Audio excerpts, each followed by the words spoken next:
Connor Bedard continues to get no calls while Artyom Levshunov records his first multi-point game.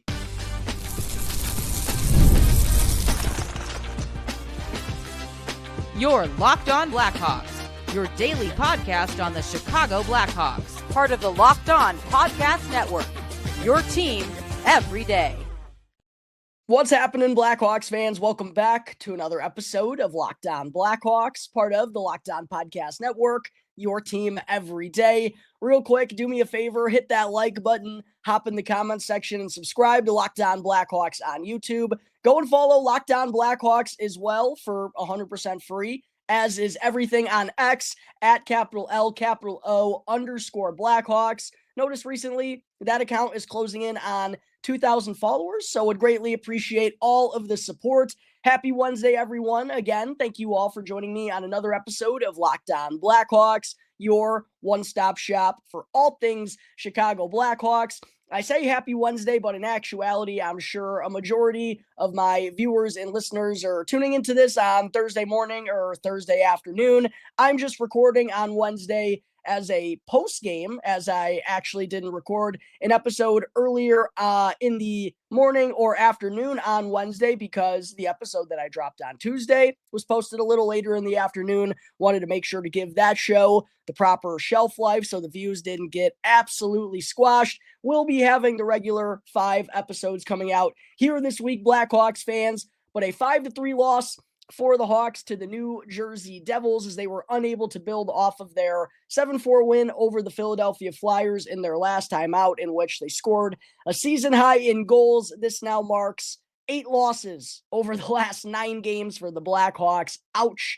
And drops their season record down to 21-42-9 as we're now down to the final 10 games of the 24-25 regular season. And honestly, thank God. But we got some good, we got some bad in this contest between the Hawks and the Devils. Gonna break it all down, starting with the bad because that's what we got right out of the gate. 2 goals surrendered by the Hawks in 27 seconds in the opening half of the first period to put them in a early 2-0 deficit, and both came via shoddy defensive breakdowns. The opening goal scored by Nathan Bastian, huge communication error by Wyatt Kaiser and Artyom Levshunov, both covering the same guy in the defensive zone, literally leaving Bastian all alone out in front of Spencer Knight to open the scoring. And then just moments after the Devils scored, Pat Maroon takes a penalty, and 7 seconds into the power play, the Devils strike again from Dawson Mercer to make it 2-0. And this time it was a defensive zone breakdown from Connor Murphy and Alex Vlasic. More so Connor Murphy, though, because he's the right-handed defenseman on the right side of the penalty kill, but neither guy were aggressive enough in closing Mercer off from taking advantage of the open ice in front of him in driving the net. And then we also saw a real bad blunder from Pat Maroon as well. Honestly, was not a good game from number 77. He had a brutal giveaway at the Devils' blue line with the Blackhawks on the power play. That gave the Devils a 2-on-2 rush while shorthanded, but in actuality, it was a rush that favored the Devils because after Maroon had committed that turnover as a forward, he had to get back on defense. Good job by New Jersey in recognizing that. Drop pass to Palat. He uses the other forward and 2 defensemen as a screen, beats Spencer Knight with a shot. That put the Devils ahead 3-1 while shorthanded. A bit of a backbreaker there for the Blackhawks, but we did get some good out of the Hawks in this game as well. Tyler Bertuzzi continues to find his game, hopefully finishing off the season on a nice note. He now quietly has 13 points over his last 16 games, and what's impressed me the most about it, Blackhawks fans, is most of that production has been coming from the playmaking. 10 of those 13 points have come from assists, but this one was a goal by Bertuzzi, get the Blackhawks on the board on the power play, his 20th tally of the season. Nifty little play by Ryan Donato along the boards. And how about Artyom Levshunov as well? A magnificent diving play to keep the play alive at the blue line for Donato. That now gives him 39 points, 15 goals, and 24 assists over his past 44 games. And then Ilya Mikheyev stayed red hot as well. He found the back of the net to cut the Hawks deficit to 3-2 in the second period. 17th goal of the season and 7th in the last 14 games. He's now just 4 goals back from tying his previous career high. And with the way he's been finding the back of the net consistently here as of late, wouldn't put it past him to continue to creep closer to that number. And even Frank Nazar, with the extra attacker out, the Blackhawks trailing by 2 in the final minutes. I love to see an undersized player like Frank Nazar not scared to go to the dirty areas out in front of the net and get rewarded for it. Cleans up a rebound for a 7th goal of the season, continuing to get closer to that 10-goal plateau that I would love to see him reach before the season comes to a close. That gave the Blackhawks some late life, cutting their deficit to 4-3 with just under 3 minutes to play. But Artyom Levshunov, while we're on the topic of good things, Blackhawks fans, he picked up the secondary assist on this goal. Ryan Donato, by the way, with the primary apple on a redirect from Levshunov's shot, giving him his 40th point over the last 44 games now. But the real talk we got to get into is about Artyom Levshunov, Blackhawks fans. His first multi-point effort in the NHL in just his 8th game, now giving him 4 assists during that stretch. And also, how about the role the Blackhawks have been giving him? 24 minutes and 4 seconds of time on ice in this game, leading all Blackhawks skaters. He's led all Blackhawks skaters in time on ice the last handful of games, so it's not like they're just easing Artyom Levshunov into this NHL thing. No, they're giving him like the full top pairing defenseman treatment, and he's handling it remarkably well for the most part. Yes, there are still hiccups. There are still things he has to work through in the defensive zone, but on the offensive side of things, he looks awesome. And the thing that stands out to me is just the confidence that he plays with. And we saw it on the Ryan Donato goal, right? I talked about the diving play that Levshunov made at the blue line to keep the play alive. It was one of those where if he doesn't get to that puck first, it's going to be maybe a 2-on-0 shorthanded rush for the Devils going the other way. But I love that Levshunov just has that confidence in himself to get to that puck first, to, believe in himself, to shoot the puck. He thinks it's always going to go in. I just love the overall aggressiveness that he plays with. And you can tell it's an aggressive style that he has out there. He's kind of a rover in terms of the way that he drifts out there. And I really don't hate that because he's someone who wants to make impact plays and touch the puck as much as possible. Again, because he believes in himself. Now, there are some structural things that he has to clean up, and the decision-making in terms of when he can join rushes and whatnot, there's still some ways for him to go. But for a 19-year-old kid who's getting this workload, he looks really, really comfortable, very, very confident in himself, and some good playmaking abilities, some good size, good skating, as I mentioned, as a right-handed defenseman. I mean, that is absolutely what you want to see. Didn't really have a good defensive game score in this one, but offensively, again, what I keep coming back to is just the confidence that Artyom Levshunov exudes from himself. It's palpable. You can feel it and you can see it when he's out there on the ice. Love to see it from Levshunov. Could have even had a 3rd assist in this game, as I'll get into here in just a second, talking about the Ryan Donato goal that got disallowed, but marvelous stuff from Artyom Levshunov. I'll be talking more about Levshunov as he is approaching the 10-game threshold, potentially burning the first year off of his entry-level contract on tomorrow's show, so make sure to keep an eye out for that, Blackhawks fans. But what I want to get into before jumping over to segment 2 is the turning point of this game against the Devils in the second period. Blackhawks were down 3-2. Ilya Mikheyev had just cut their deficit to 1 with his 17th goal of the season, and it looked like Ryan Donato had recorded his then second point of the night on a redirect from Artyom Levshunov's shot from the point. And it was called a good goal on the ice, but then the officials go and look at it, and the goal winds up getting overturned. Quite honestly, it was razor close. The TNT broadcast, Edzo, by the way, who was calling the game, love to hear Edzo calling Blackhawks games again. Wish it happened more frequently. Fortunately, the Blackhawks are dog water, so they don't like having them on TNT, and I certainly can't blame anyone for that.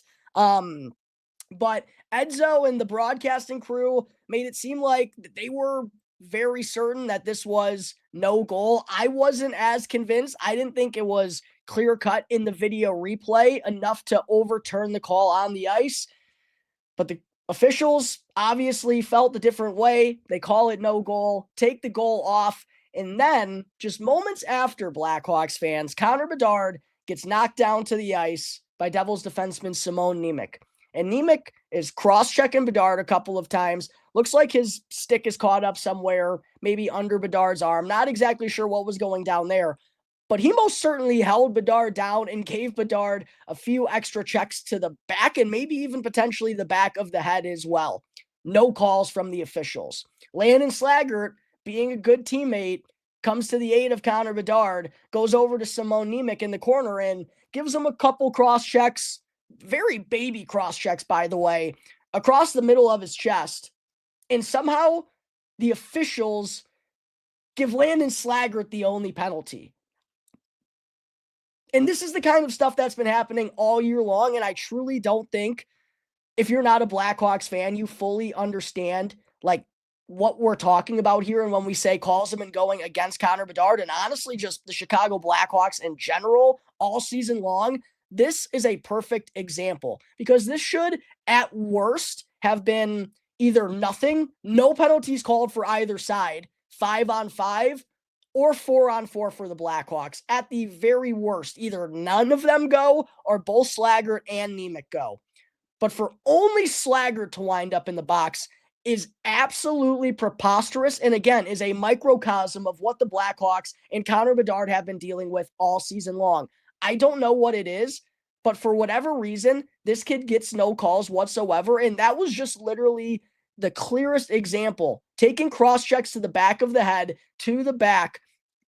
If you don't want to call that a penalty, we've had worse examples throughout the course of the season. If you don't want to call that a penalty, I probably would have called it a penalty, but if you don't, fine. But there is no way that literally 5 seconds later, you can call Landon Slaggert for roughing, for giving, cross checks that wouldn't knock down a 10-year-old kid playing his first or second year of hockey. It wouldn't have knocked him over. Soft baby cross checks, and he winds up in the box. And because, of course, the Devils on the ensuing power play wind up scoring a goal, that ends up being the game winner. So not only did the Blackhawks have the goal taken off from Ryan Donato, that killed their momentum. A terrible penalty call gives the Devils a power play. That leads to the game-winning goal. It's like, oh my gosh, so frustrating. This is the stuff we've been dealing with all season long. And, man, I don't really know what more to say about it. What I will say, though, Blackhawks fans, is Anders Sorensen, a great point that's been brought up numerous times over, I think, the last month or two in particular, about Anders Sorensen as the Blackhawks interim head coach. I've mentioned time and time again, it's become very clear that Anders is just not ready to be an NHL level coach. He doesn't have the answers for the Blackhawks problems. To be fair, Luke Richardson didn't have those answers either, but that's kind of a different conversation. How Anders Sorensen remains so quiet from behind the Blackhawks bench, though, when these types of things continue to happen to his players, absolutely baffles me. And to hear him say after the game that he was asked about this by the Blackhawks media, why he isn't very vocal with the NHL officials, despite calls constantly going against the Blackhawks and not in their favor. And he said he's not really sure what there is to gain from it because the officials have already made their call and they're not going to change it. And while I do understand that perspective, it's, I'm sure, not what the Blackhawks players want to hear from their head coach. What's the point of basically standing up for us when the officials are sticking it to us, not giving calls whatsoever? What's the point of barking to them and getting down their neck a little bit to help your guys out? I just think that's a bad example to set as a head coach. I think a veteran like Nick Foligno, who's played for a lot of head coaches, been there, done that, if he heard a comment like that, I don't think he'd be very happy that his head coach, who is supposed to be the head honcho, the chief leader in that locker room, say like he's not really sure what the point of barking at an official is when this type of stuff, again, has happened to Connor Bedard and the Blackhawks all season long. I think it makes the matters even more frustrating. I think it makes it very clear that, and I mean this with all respect in the nicest way, but it's just clear that the Blackhawks need a full, fresh start with this entire coaching staff. Like, I love Derek King. Super good dude, good vibes. but it's time to go in a different direction. For this to happen, and as CHGO Blackhawks pointed out, the entire coaching staff had their hands in their pockets and no one said anything. No one was barking up for the officials. No one was standing up for their guys. It's absolutely unacceptable. I get it. We're this late in the season and it really doesn't matter in the grand scheme of things, but in that locker room, it does. And I'm a podcaster about the Blackhawks, not in that locker room, and this upsets me. I can only imagine how some guys in that locker room feel about Anders never really standing up and having his guys' backs per se on the ice when time and time again calls like this go against the Blackhawks. Just adds to the frustration that we've been dealing with not only throughout this season, but the last handful of seasons throughout the Blackhawks rebuild. But there is everything I have from a frustrating 5-3 loss to the New Jersey Devils. On the bright side, Frankie Nazar gets a goal. Ilya Mikheyev stays red hot. Tyler Bertuzzi stays red hot. Artyom Levshunov, obviously, with his first multi-point game while leading the Blackhawks in ice time, looking super comfortable on the offensive side of things. Still some good takeaways, as frustrating as the night was. But stick with me, Blackhawks fans, for segment 2, as I'll get into a quick OHL playoff preview.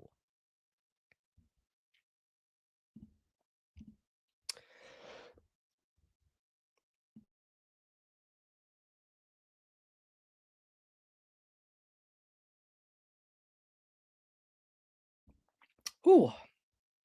Almost lost me to a bad coughing fit. But first, real quick, I got to talk to you all about Indeed. You just realized your business needed to hire someone like yesterday. How can you find amazing candidates fast? It's easy. Just use Indeed. Because when it comes to hiring, Indeed is all you need. Stop struggling to get your job post seen on other sites, because Indeed's sponsored jobs puts your post at the top of the page and helps you reach the right candidates faster. They make sure your post is seen by the right candidates right now so that you can skip all of those unnecessary questions and steps. And now you can speed up your hiring process, and you'll also get a $75 sponsored job credit by just visiting Indeed.com/lockedon right now. And make sure to support our show by saying you heard about Indeed on this very podcast. Terms and conditions apply. Hiring, Indeed, is all you need.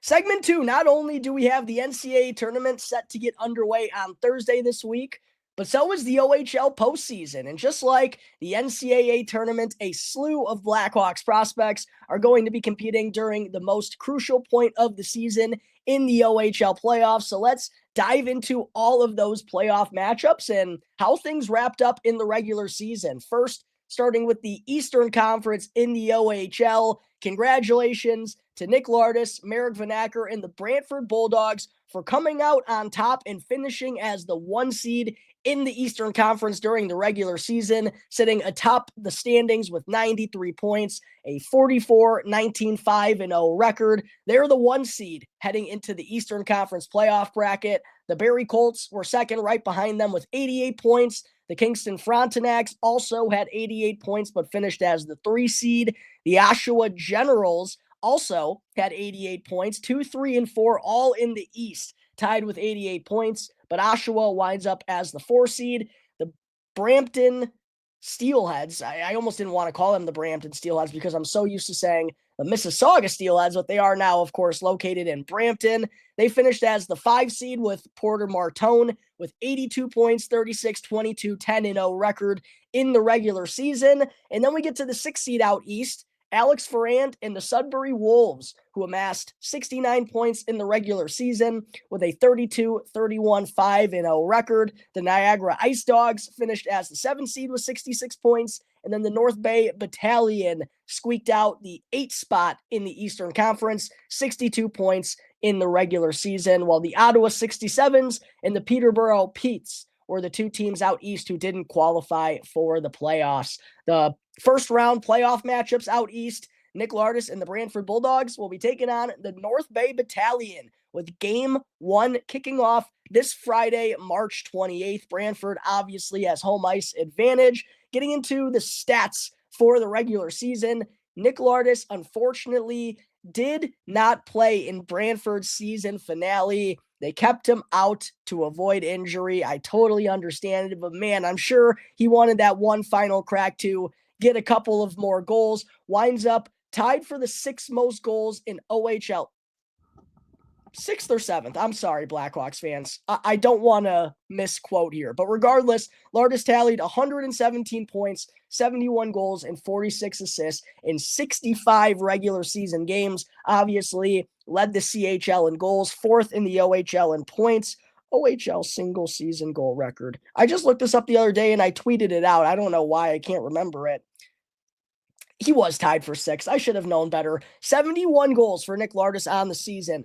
What a year for the Blackhawks 2023 third round pick. Still can't believe this kid went 67th overall, and it's so funny. Something I posted not all that long ago on X as well, Blackhawks fans. Quick plug, make sure to go and follow at Talkin' Hockey on X if you don't already, so you don't miss out on any of the latest Blackhawks news and updates. But I posted about how I was looking back at some old thumbnails from YouTube videos that I first posted when I created the YouTube account. And when diving through the Blackhawks 2023 day 2 draft picks, my thumbnail, obviously the Hawks made a slew of picks on day 2 because rounds 2 through 7 go down that day. The thumbnail, though, was a picture of Nick Lardis. And I went back and listened, and hearing me talk about how Lardis was my favorite day 2 draft pick, obviously not knowing things were going to go the way they have here for him and the Brantford Bulldogs. It was just super cool to go back and listen to things seemingly, I mean, we haven't seen Lardis at the pro scene yet, so we still got a ways to go. But as far as the OHL level, he's dominated his competition way more than I ever thought was possible. Tied for the 6th most goals in OHL single season history with Eric Lindros. Sadly, wasn't able to surpass John Tavares' 72 goals that he scored in 2006-2007. Had he have done that, he would have been in the top 5 in OHL history. But still, since the year 2000, only 4 players have scored 60 goals. Only 2 have scored 70. Only 2 players have scored 70 goals since 1982. In the OHL, Nick Lardis and John Tavares are the 2 players. So some elite company, some rarefied air for Nick Lardis, and hopefully he'll be able to keep that heater going throughout the OHL playoffs for Brantford. Marek Vanacker, Blackhawks 2024 first-round pick, teammate of Nick Lardis for the Brantford Bulldogs. Little bit of a quiet regular season for Vanacker, but I know he was coming off of that. He had, I believe, labrum surgery. I know he had a shoulder injury in the offseason that required surgery. It's hard keeping up with all of these prospects and all of their injuries and whatnot, as well as Blackhawks players throughout the course of the season. But I know Vanacker missed a good chunk of the early portion of the season while rehabbing due to injury, didn't get a preseason, didn't get the regularly scheduled training camp. So he kind of had to find his footing on the fly, but still for 45 games, that's enough of a sample size where I would have liked to see him get over a point per game, but he's still going to have an opportunity returning to Brantford next year, very likely, as it's OHL or NHL for him. And he's going to be the man for Brantford. So he'll have an opportunity for a bounce back campaign and still can finish off the season on a high note with a strong push in the OHL playoffs. But 42 points, 24 goals, 18 assists in 45 games here in the regular season for Marek Vanacker. The other Blackhawks prospect involved in the Eastern Conference bracket is Alex Ferrand and the Sudbury Wolves. They'll be taking on the 3-seeded Kingston Frontenacs as Sudbury drew the 6th seed. Game 1 is also on this Friday, March 28th. Ferrand did not reach 19 goals on the season. That would have given him a new career best in the OHL, but did still post a career high in points, which is what you want to see from a guy who's in his final season of junior hockey. Don't think he's going to be getting an entry-level contract, but I think the Blackhawks have seen enough to be enticed enough to keep him in the organization. I think he'll likely get an AHL deal from the Rockford Ice Hogs, but we'll have to wait and see ultimately. 59 points, though, for Ferrand, 17 goals and 42 assists in 65 regular season games. And then we jump out west, where the London Knights, the top team in the OHL again this year, finished with a league-high 112 points. How about this? A 55-11, 2-0 record in 68 games. This was actually before their last game was even counted. I forgot. They and Erie, I believe it actually was, even though both of these teams were already clinched into their spots. 55 wins for London on the season. Absolutely incredible stuff. They'll be the top seed out west. AJ Spellici and the Windsor Spitfires finished as the second seed, though, with 96 points on the year, 45-17, 4-2 record. And then we got Jack Pridham and the Kitchener Rangers finishing in the third spot with 100 points, 47 wins, 15 losses, 4 overtime wins, 2 overtime losses. The Saginaw Spirit finished in the fourth spot with 79 points, though. So a pretty clear top 3 in the West with London, Windsor, and Kitchener. Saginaw in the 4th seed, though, with 79 points. Then we see the Erie Otters at the 5 spot. Martin Misiak, Ty Henry, a pair of Blackhawks prospects on the Otters. They were 5th with 72 points. The Flint Firebirds were 6th with 63 points. The Sioux Greyhounds were 7th with 62 points. And then the Owen Sound secured the final playoff spot out west with 59 points, while the Sarnia, Sting, and Guelph did not qualify for the postseason. Getting into the Western Conference first-round playoff battles, Windsor will be taking on the Sioux Greyhounds. Windsor is the 2 seed. Sioux is the 7 seed in the opening round, with Game 1 starting tomorrow, Thursday, March 27th. The action will begin in the OHL postseason. For AJ Spellici, not necessarily the offensive season I would have liked to see out of him, just because he did tally more points and also had 3 more goals in his draft year, but 37 points, 18 goals, 19 assists in 62 games still is fine for Spellici, a guy who's never really going to be known for his offensive contributions. It's more so the size, the speed, the physicality, and the two-way play. Whatever he chips in on the offensive side of things, honestly, is just a little bit of gravy. And quite honestly, with a team that was very stacked offensively, it's not like he was getting a lion's share of power play time, and it's not like he's a shooter, even if he were to get those opportunities. So, like, not super concerned with the far under point per game metric that AJ Spellici put up this year in the OHL. I think he's going back to the O, but Blackhawks liked him enough. Maybe they give him a look for their NHL roster. I think that's, a little bit far-fetched, though. Then we get to the Kitchener Rangers, the 3 seed, taking on the Flint Firebirds. Game 1 will be on Friday, so Windsor kicks things off on Thursday for Blackhawks prospects in the OHL. Jack Pridham and the Kitchener Rangers will be taking on Flint for Game 1 on Friday, March 28th. Really strong first OHL season for Jack Pridham after coming from the BCHL.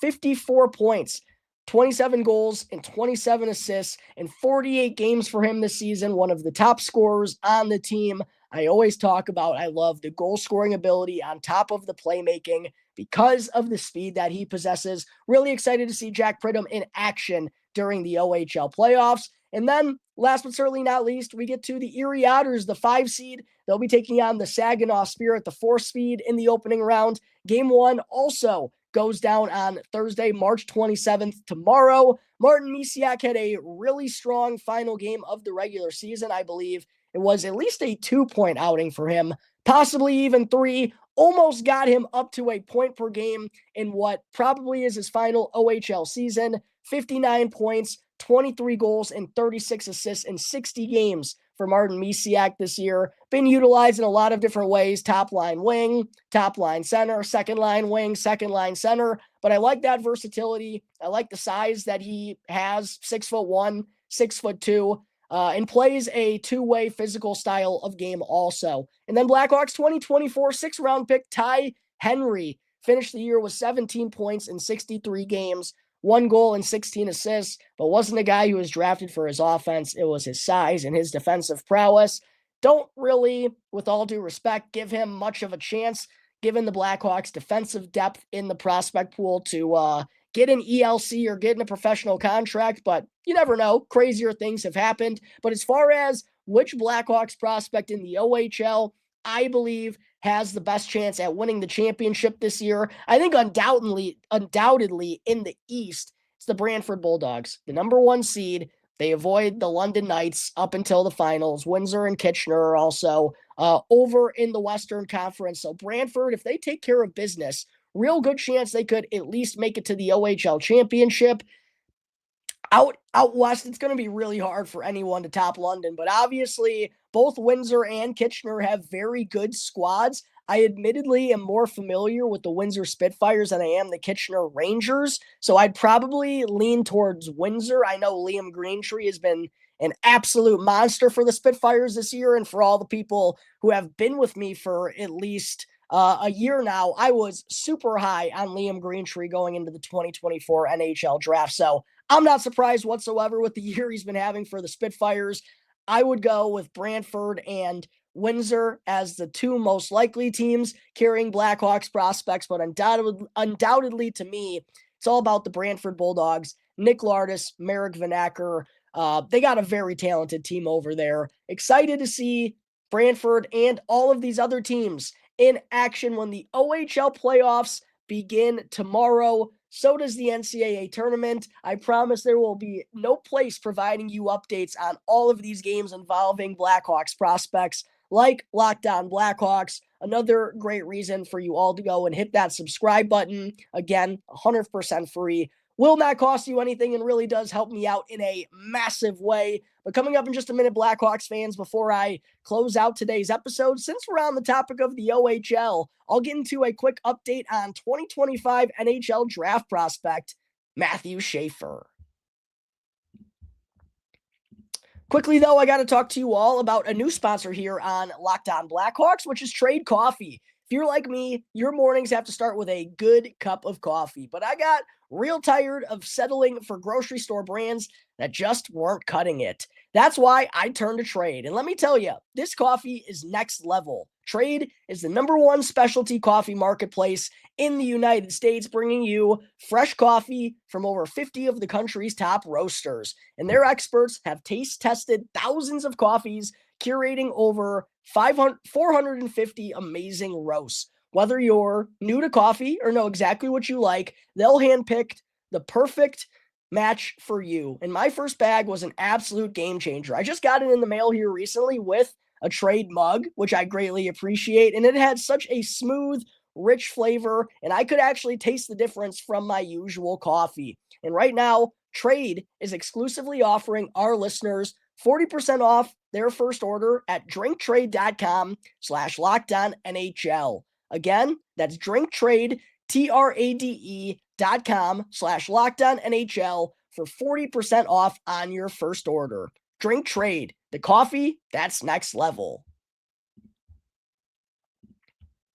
Back here on the Locked On Blackhawks podcast, part of the Locked On Podcast Network, your team every day. Just want to say thank you real quick to everyone for making Locked On Blackhawks your very first listen here to start off your day. For your second listen, got to go and check out the Locked On NHL podcast, bringing you the daily league-wide stories that matter with the local coverage you love from Locked On. Go and find Locked On NHL right now on YouTube or wherever you may be listening to your podcasts.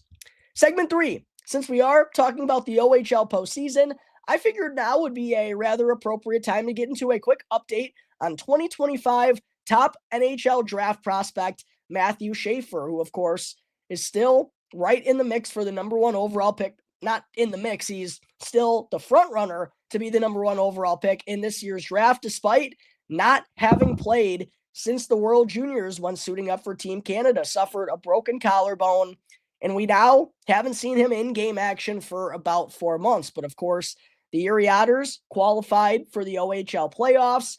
They'll be taking on the 4-seeded Saginaw Spirit in the first round starting tomorrow. And we have been seeing clips of Matthew Schaefer skating on the ice over the last week or two. Non-contact sweater still, but seems like things are trending in the right direction for him to potentially return to Erie during the OHL playoffs. Now, nothing is confirmed, nothing is set in stone, but I actually saw a tweet earlier today sent out by Erie Otters Tracker on X saying Schaefer is, quote, expected to return to the lineup for Erie after breaking his collarbone at the World Juniors, per Barrie Colts announcer Mike Perrier on YouTube. So again, not officially confirmed, but sounds like we could possibly be seeing Matthew Schaefer play his first game action since December, his first game action in 2025, which is really significant for a kid who doesn't have a lot of game reps in his draft year. And I think that goes to tell you just, A, how talented Matthew Schaefer is, and also B, the lack of top tier prospects in this year's draft as well, right? Because Matthew Schaefer, he's only played 17 games for the Erie Otters this year, and he does have a ton of phenomenal tape of him dominating, particularly internationally, over the last couple of years. 17 games. I mean, he's been great when he has been healthy for Erie this season. 7 goals, 15 assists, 22 points, 7 goals in 17 games as a defenseman. And again, this is a kid who's only 17 years old and turned 17 in September. Like, super, super young, tons of runway, 2 weeks removed from being part of the 2026 NHL draft class. But it's really just been what he's done kind of for Team Canada over the last couple of years that's really got him to be the upper echelon prospect in this year's class.